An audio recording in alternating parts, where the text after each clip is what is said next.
crime tourism is real, and it's coming back with the darkness, the shorter days. Every fall when it starts to get darker earlier, criminals from all over the world, they literally fly here for the sole purpose of committing crimes. They take advantage of our lax Canadian laws and our Canadian lifestyle in general, and they disappear back to their home country in the spring. Latin American theft groups and Eastern European theft groups enter Canada shortly after the daylight savings ends in the fall and return home to their countries in the spring after they've committed crime. This isn't a conspiracy. Police chiefs and politicians from right across the country, they are very well aware of this. Every single one of these individuals arrived in York Region from outside the borders of Canada, and we believe their sole purpose for coming here was to commit crime for profit. Here's how it works. Organized crime groups, they target quiet, residential neighborhoods in the evening, usually between 6 p.m. and 10 p.m., right when most people are out for dinner or running errands, shopping or taking the kids to sports. And these criminals are not amateurs either. They use technology to their advantage. Some of them use signal jammers to block alarms and disable Wi-Fi based security cameras, which you may have installed around your home or your business. So you invest thousands of dollars to protect your home. You're doing all the right things to keep you safe, your family safe, and some lowlife has the ability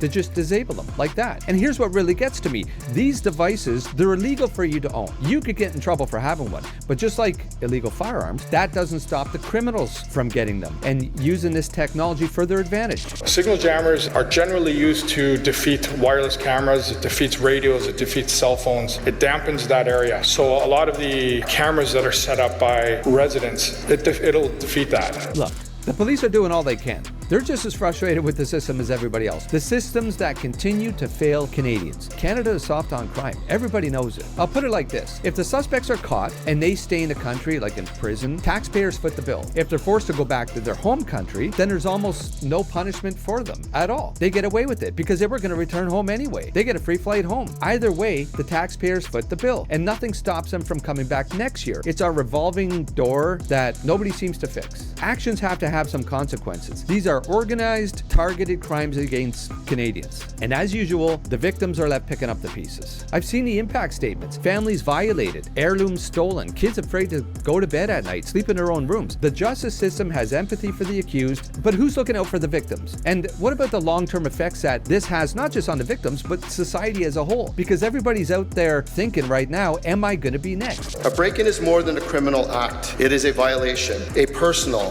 violation. It shatters a person's sense of safety and security and invades the very space that they should feel most protected.